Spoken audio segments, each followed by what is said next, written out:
Olá, eu espero que esteja tudo bem com você e com os seus. Esse vídeo é pra gente sair mais um pouco, esquecer um pouco de signos. Não vamos falar sobre signo, olha que delícia. É pra gente falar sobre astrologia. O que é astrologia, da onde surgiu, como é que foi isso, quem foi o doido que inventou um negócio desse, de doido, né? Parece coisa de maluco. Ai, ai. Então vamos lá. Primeiro que tudo, eu não vou entrar muito na discussão astronomia versus astrologia. Eu acho que ainda estou me preparando para falar mais sobre isso. Mas de qualquer forma, né? Acho que é bom a gente ver o significado das palavras. Começar por aí, né? E deixar uma provocaçãozinha, talvez. Astronomia significa astro, significa estrela. E nomia, nomes e medidas. Então, é dar nomes e medidas. Então, é essa parte aí mais exata, né? De informações mais exatas. Astrologia, então, significa astro, estrela, e logos, logia, né? Conhecimento, saber. Então, astrologia talvez seja as palavras dos astros, né? Então, por isso mesmo que a astrologia ela entra num campo muito mais amplo e mais abrangente também, né? E embora ela não seja mais tão considerada hoje em dia, né? Tão respeitada hoje em dia, né? E muita gente não goste dessa informação, mas a realidade é que a astronomia ela nasceu por uma necessidade da astrologia de dar nomes, de trazer informações mais técnicas, né? Então, é por aí. Mas um dia a gente conversa mais sobre isso. Então, a astrologia, na verdade, ela é um saber. O que é a astrologia, né? O que é essa história de dar nome, né? De entender o que o astro quer dizer. É um saber milenar, o que significa que há pelo menos 1000 anos a astrologia já existe, né? Mas é muito mais do que 1000 anos. E esse saber milenar, ele estuda a posição dos astros, o movimento dos astros e essa interrelação com a vida na Terra. Então, é sobre isso, assim. Além disso, a astrologia é uma linguagem simbólica, o que significa que qualquer pessoa pode aprender astrologia. Qualquer pessoa, qualquer ser humano pode sentar e estudar astrologia e vai aprender. Você não precisa de um dom sobrenatural, não tem nada a ver com religião, não tem nada a ver com mediunidade, nada. É lógico que qualquer tipo de conhecimento simbólico, ele vai trabalhar também com a intuição em algum momento, né? Mas a base é um conhecimento objetivo e pura lógica. E como é que ela nasceu, né? Se a gente pensar bem, né, o ser humano, ele sempre olhou para o céu, ele sempre se baseou no céu para entender os movimentos da Terra. Seja na agricultura, né, antigamente, principalmente, né, pela agricultura, mas de alguma maneira olhar para o céu, né, os astros eles sempre apontaram algum tipo de direção, né, algum tipo de orientação para o ser humano. Os nômades também, né, eles observavam muito os posicionamentos, né, o ponto onde onde o sol nascia, onde o sol se punha para ele poder se localizar, né? E o sol e a lua sempre foram esses direcionadores, né, orientadores do ser humano. A origem da astrologia que a gente tem informações, porque sabe-se que a astrologia ela existe há pelo menos 10.000 anos, mas os registros principais são a partir da época lá na Mesopotâmia, em mais ou menos 6.000 anos atrás. Então, a astrologia ela começa por ali, principalmente a sistematização, né? O conhecimento dela teórico, ele nasce ali na Mesopotâmia. Ela passa pelo Egito, a gente tem referência disso no Egito, a gente tem referência disso na Grécia, a gente tem referência disso em Roma, países árabes, na própria Europa. os incas e astecas, inclusive. Então, assim, esses são os registros principais. Mas, pelo menos há 10 mil anos, né, nas montanhas da região da África, ali em Atlas, já se trabalhava algum conhecimento astrológico. Na época da Mesopotâmia, qual é o legado que a Mesopotâmia deixa, né? É a organização do calendário lunar, né? Então, assim, essa divisão das semanas, né, em 7 dias, do dia em 24 horas, isso tudo foi construído nessa época. A divisão dos signos em 30 graus, né, e essas primeiras definições das características psicológicas dos signos. A própria determinação da regência planetária dos signos, né, que depois foi revista e muito melhor organizada por Cláudio Ptolomeu, na Grécia.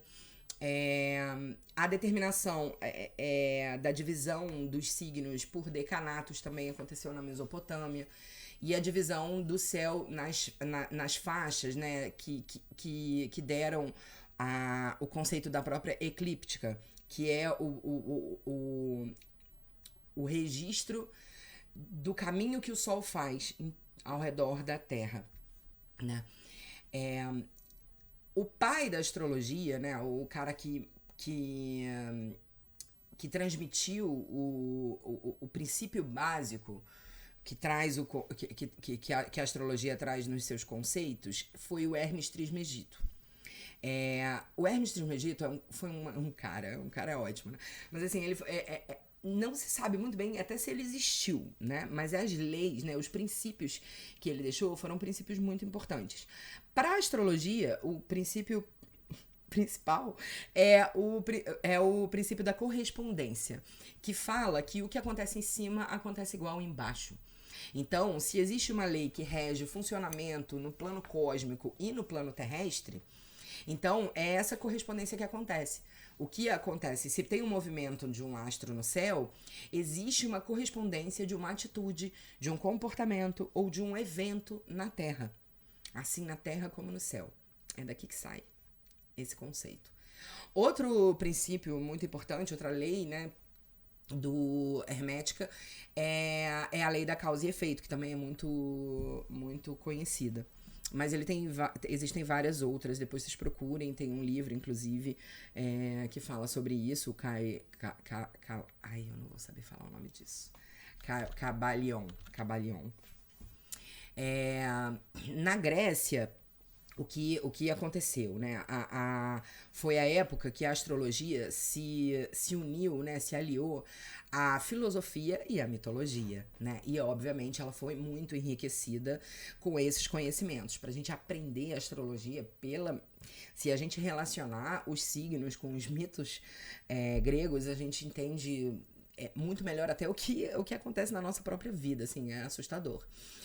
Mas até então, até ali, né, a astrologia era mais usada para mapa de governante, para definir destino de uma cidade, de um país, para se uma guerra ia ser bem sucedida ou não. Então, não era permitido ser feita leitura individual, né? Inclusive, foi na Grécia que essa elaboração de mapas individuais começou a acontecer, né? Então a mitologia grega, ela de fato enriqueceu muito a astrologia por conta dessa associação dos deuses com os planetas, com os signos, e foi assim que a astrologia acabou florescendo muito, né? O Cláudio Ptolomeu, né, na Grécia, foi o cara que... Ai, gente, tô chamando todo mundo de cara. Desculpem aí, grandes nomes da astrologia. Mas a gente até hoje estuda pontos da mesma forma que ele formulou lá naquela época, né? Então, inclusive, a própria astrologia tradicional é toda baseada nisso. Muito dessa doutrina e de todo o conhecimento astrológico que está à disposição até hoje foi exatamente da forma como o Ptolomeu formulou, né? Então, ele pegou todo o conhecimento, toda a informação astrológica que tinha até então e ele organizou isso, né? Ele construiu mesmo um sistema lógico para deixar como base mesmo para a astrologia até hoje, né? Então, quais foram qual foi o legado do Ptolomeu? A classificação dos aspectos, né? Dos aspectos astrológicos, então trígono, sextil, quadraturas, oposições, conjunções, isso tudo. Inclusive a gente chama esses aspectos de aspectos ptolomaicos justamente por isso. A regência dos signos e dos planetas, né? Também foi trazido por ele. A relação dos signos e dos planetas com os órgãos do corpo humano, e também de plantas e minerais, a gente também encontra essa identificação. A importância do signo ascendente e do seu regente como os indicadores até da constituição física de uma pessoa. Os efeitos dos eclipses, dos ciclos planetários, revoluções solares também, tudo isso foi trazido pelo Ptolomeu. Em Roma, já o bicho pegou um pouco, porque os imperadores eles proibiam que fossem reveladas os dados de nascimento das pessoas, porque eles sabiam que através dessas informações e da elaboração de um mapa astrológico é muito possível a gente identificar as fraquezas, né? E fazer um rei sofrer algum tipo de ameaça, né? E talvez não por acaso, hoje em dia, a gente perceba, a gente tenha uma grande dificuldade, né, de governantes e políticos, principalmente presidentes, da gente ter acesso ao horário de nascimento deles, né? Porque provavelmente, e às vezes tem umas confusões, assim, de ter várias datas e tudo, porque provavelmente é mesmo pra confundir os astrólogos, assim, a gente não conseguir fazer uma leitura mais completa e profunda, né? Então, além disso, né, como a gente precisa dessas informações de nascimento, principalmente do horário, para elaborar um mapa, vamos lembrar que aqui, né, o Ptolomeu já tinha formulado todo esse escopo até da presença do signo ascendente, né, e o signo ascendente é o ponto que a gente acaba é fundamental a gente saber o horário pra gente fazer o cálculo desse mapa. Então, acaba que em Roma, esse conhecimento era um conhecimento real, né? A plebe, né? O povão, ele não tinha acesso à astrologia. E hoje em dia, assim, é importante a gente problematizar isso um pouco, né? Porque, de uma certa forma, a forma como a astrologia foi disseminada e divulgada é uma forma que reduz muito a capacidade da gente transformar a nossa vida, né? Se a gente puder, se a gente pudesse ter acesso a esse conhecimento de uma maneira mais rápida, mais fácil, talvez a gente conseguiria compreender a nossa vida de uma forma melhor, né? E então o conhecimento astrológico, até a própria leitura de um mapa, às vezes fica ainda difícil da gente poder fazer, né? E da gente achar que a gente vai encontrar alguma coisa. Eu acho que a gente tinha que ter aula de astrologia nas escolas. Esse é meu minha palavra de ordem aqui. Bom, enfim, seguindo, né, na época do Renascimento, mas na Idade Moderna, né, o nome já diz Renascimento, então alguns valores clássicos, né, da antiguidade vão sendo retomados, né, então se na Idade Média foi esse período mais caracterizado por essa seriedade, por até uma opressão, né, do homem sendo visto como um grande pecador, no Renascimento existe uma mudança e o homem acaba sendo visto como uma criatura divina, né, digna de toda a honra, de todo reconhecimento. Então o corpo humano, os atributos, as emoções, elas acabam tendo uma relevância muito grande novamente, né? E aí eu queria só citar 2 nomes, apesar de a gente ter vários outros nomes de pessoas grandiosas que ajudaram a astrologia na época, mas 2 nomes aqui mais conhecidos são Leonardo da Vinci, né? Que foi um pintor, um desenhista, enfim, não preciso dispensa apresentações. E uma das obras mais conhecidas dele, né, é A Última Ceia. E nessa obra, ele retratou Jesus e os 12 apóstolos ali, né? Inclusive, ligando com os 12 signos. Existe um livro, existem vários materiais, assim, que fazem, de pessoas que fizeram estudos sobre essa obra, e é a relação astrológica, mas a obra principal, eu acredito que esteja disponível aí para adquirir. É um livro do Pedro Tornag. O nome do livro é Leonardo Astrólogo, é esse livro daqui, da editora Bertrand Brasil, do grupo editorial Record. E é um livraço, assim, é uma obra-prima E para quem quer conhecer mais sobre história da arte, sobre Leonardo da Vinci e sobre astrologia, evidentemente, eu super indico. O Tornag é um astrólogo maravilhoso, inclusive. Além do Da Vinci, o Isaac Newton também é um nome, enfim, né, um cientista, teólogo, filósofo, enfim, maravilhoso astrônomo, né, matemático, formulou aí a lei da gravidade, né, então ele se dedicou no final da vida dele, né, ao estudo da astrologia, ao estudo do esoterismo, e aí eu só queria comentar que tem uma passagem interessante dele, né, porque ele não publicou nada sobre isso, porque na época, né, você seria ridicularizado, né, se você falasse sobre esse assunto, então ele ficava ali meio no sapatinho, né. E um dia, o Harley, né, que é o cientista que descobriu, né, que encontrou o cometa Harley, ele encontrou o Newton numa biblioteca e o Isaac Newton estava estudando astrologia. E aí ele zombou dele, falou assim: ah, Isaac, que bobagem você estudando astrologia, que perda de tempo e tal.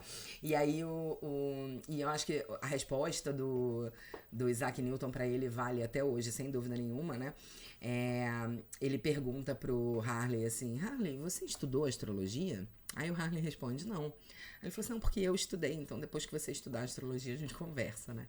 E a gente tem hoje grandes astrólogos aí, né, principalmente de brasileiros, eu conheço alguns que contam isso, assim, que foram estudar astrologia para refutar, sabe? Porque não acreditavam, achavam aquilo uma grande bobagem, e aí foram estudar astrologia e hoje em dia são aí os nossos maiores nomes aí de astrólogos brasileiros. Bom, enfim, aí a gente tá agora, né, chegando mais para a idade contemporânea, mais para finalizar, né, novos estudos, né, novos campos de estudo se abriram com a descoberta de 3 planetas, né, que foram Urano, Netuno e Plutão. Então, no século XVIII, né, a gente teve a descoberta de Urano, em 1781, e aí eu só queria fazer uma ligação aqui, porque esses 3 planetas foram descobertos em épocas que aconteciam coisas que têm uma ligação com esses planetas, assim. E isso é muito interessante de ver. Então, né, na época que foi descoberto Urano, se descobriu também a radioatividade, né? E Urano é um planeta que fala sobre velocidade, sobre energia, né? E eletricidade, eletrônica, futuro, então muito interessante, assim. É um planeta que fala também sobre revoluções, né, e transformações, mudanças, e ele foi descoberto na época de grandes revoluções, como Revolução Industrial, Revolução Francesa, então também tem muito a ver com isso. No século XIX foi descoberto Netuno, né, que é um planeta que fala dos assuntos místicos, mas também de farmácia, farmacológicos, né, e das drogas, e da penicilina. Foi na época que foi descoberta a penicilina, os anestésicos e o espiritismo. E o século XX foi quando surgiu Plutão, né? Em 1930 foi descoberto Plutão e foi também junto com ele que veio aí a bomba atômica, a energia atômica, e ele tem a ver também com morte, transformação, renascimento, então tem a ver com tudo isso. Como eu disse, assim, acho que são só alguns pontos, assim, pra gente entender que a astrologia não é só signo, é só pra gente ver o tamanho, assim, do nível que a gente tem, assim, pra se aprofundar. É um estudo que não tem fim, né? E eu acho que é isso que me apaixona cada vez mais na astrologia, saber que eu nunca saberei tudo. E então eu queria... Esse canal, ele é mais pra eu compartilhar um pouco do que eu sei, do pouco que eu sei sobre astrologia. Espero que isso tenha ajudado você aí a sair um pouco desse filão dos 12 signos e aprofundar o seu conhecimento e dar mais curiosidade para você estudar mais, para você saber mais sobre tudo isso. Por favor, mais uma vez, me conte aqui embaixo o que você achou. Curta esse vídeo se você gostou, compartilhe com quem você acha que vai gostar também desse tipo de conteúdo, tá bom? Muito obrigada, um beijo e até o próximo vídeo.